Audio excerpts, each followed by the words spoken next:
for some reason, the parts of the eye are taught in psychology class rather than biology, or at least in my experience it was. So I'm just going to teach it to you. It's interesting regardless of where you learn it. So this is the basic shape of the eyeball. It fits into your skull. Yeah, I meant to use a more human color, but that's where it sort of fits in. And then your eyelids cover it for the most part, and your eyelashes. And that's where we get sort of the eye shape that we see. They kind of join, I guess. I don't want to cover it up too much, though. I'll undo. But you know where your eye is in your head. And in the front, I'll draw it in blue. This person has blue eyes. There's the colored part.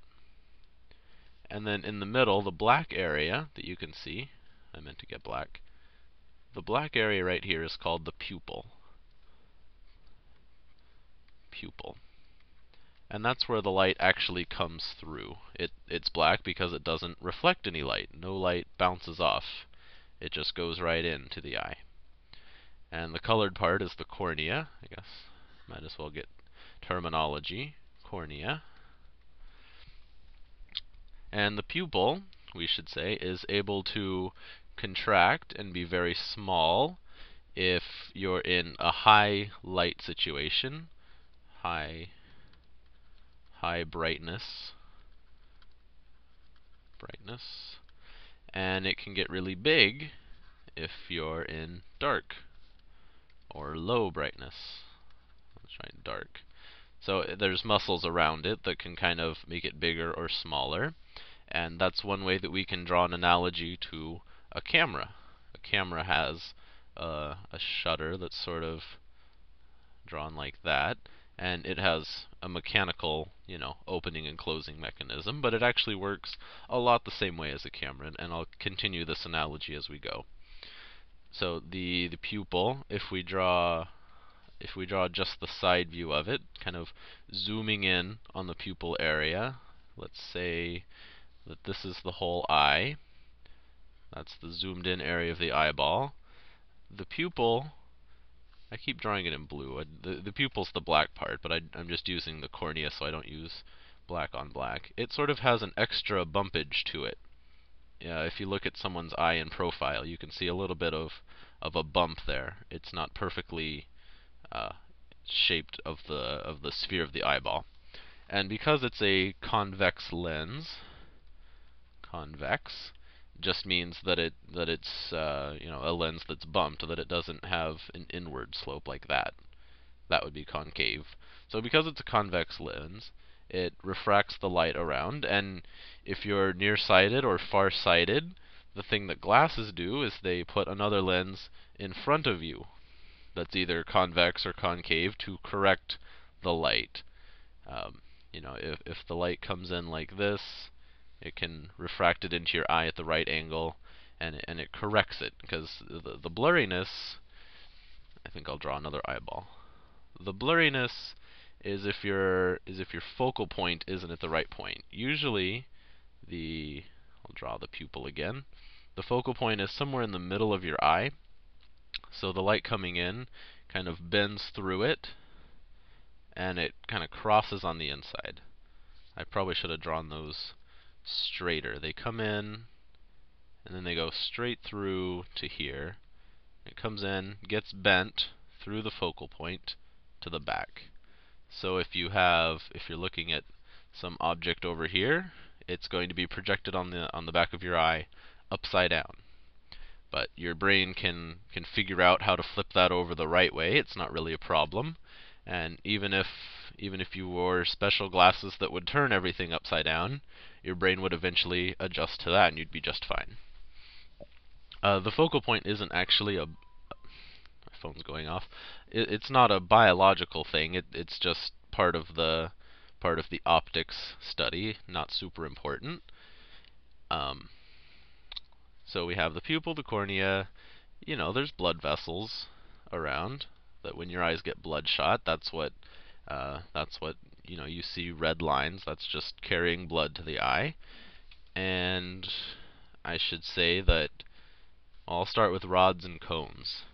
And they're named that because they actually kind of look like sort of a rod and sort of a cone shape under a microscope. And the difference here is that the rods, I guess I should just write rods and cones, is rods can see in low light. Low light. So these are just two different sensory organs in the eye. The entire eye is just a structure to house these things. So the photons come into your eye, and if there's not many photons coming in, the rods will still pick it up and transmit the signal to the brain.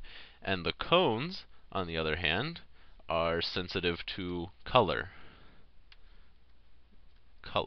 So the cones don't work very well at night when there's not much light, but they're able to see color, and the rods only work, well, I guess they work all the time, but they work especially well at night when the cones have lost their ability. And that's why sometimes when it's kind of twilight or dark out, you can't see colors very well, because the cones are no longer functioning in the low light. So the back of your eye is just speckled with rods and cones. The whole back surface of your eye where the image gets projected onto. And, well, I should say that there's different types of cones.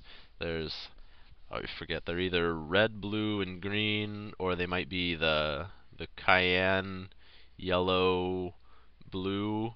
But there's three different ones, and the reason for color blindness, like if you're red-blue colorblind, is because one of them isn't working. I'm not sure which one, but it's a malfunction of one of them, and it makes it harder to distinguish certain colors from each other.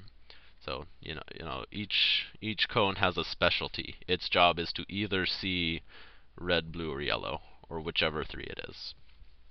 And something important to note about the back of the eye is, I'll draw it up here, is I already used red for blood vessels, so I'll use this color for the nerves going to the brain. Is the way that the nerves kind of work, because of how evolution doesn't always have a good plan in mind, is they come from the inside. Like okay, there's the eye. They kind of get they're grown from the inside, and they all have to exit through the same little area here. And that's, well, this is the optic nerve. Optic nerve. And that goes directly to the brain, to the occipital lobe. And this area where they all have to exit is what gives you a blind spot. And every person has this little tiny blind spot, but it doesn't hurt much for everyday life. And I can actually demonstrate to you right now that you do have a blind spot. If I draw this little dot here and an X about here, depending on how big your screen is, you can cover, I think, your right eye. And if you kind of lean into the screen a little bit and get the distance just right, this dot will disappear. It will just look black. And that's because that's the exact point on the back of your eye where these nerves come out. There's no rods or cones right there. So that's called a blind spot. And your brain is really good at filling in this blind spot. Sorry if I'm moving it and you're trying to do the illusion, but just cover your right eye, look at the middle of the X, and if you get the distance right, the blue dot should disappear. It should just look black. And one fascinating thing about the eye is that it fills in whatever background is in the blind spot. So if I draw some lines here, at least in theory, that blue dot should get filled in by green lines. I'm trying to do it myself, but at least in theory, your brain is constantly filling that in with what it should be. It doesn't always just look black. If you're looking at a chair, it might fill in the chair pattern. or at the wall.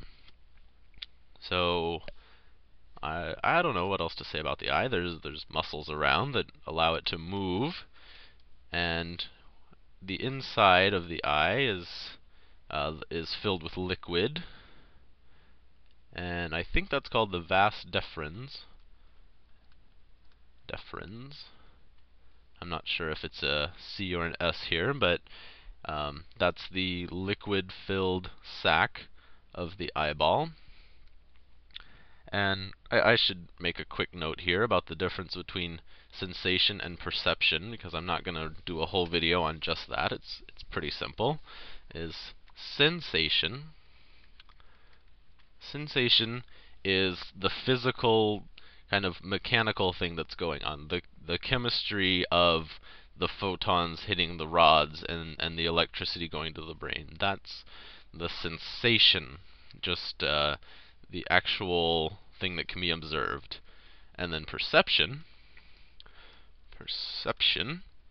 by contrast, is what happens inside your brain when you kind of notice it, the way you perceive the image. The sensation of the image is just electrical kind of impulses going to the brain, or the sensation of a fly sitting on your arm may be very weak. You might not even notice it. But once you perceive it, that's when your brain notices it, when your attention is drawn, and when you're able to say that is a computer screen, rather than just kind of a pattern of light. The perception is what actually goes on in your brain, and the sensation is what happens wherever it is. I guess we can just write nerves.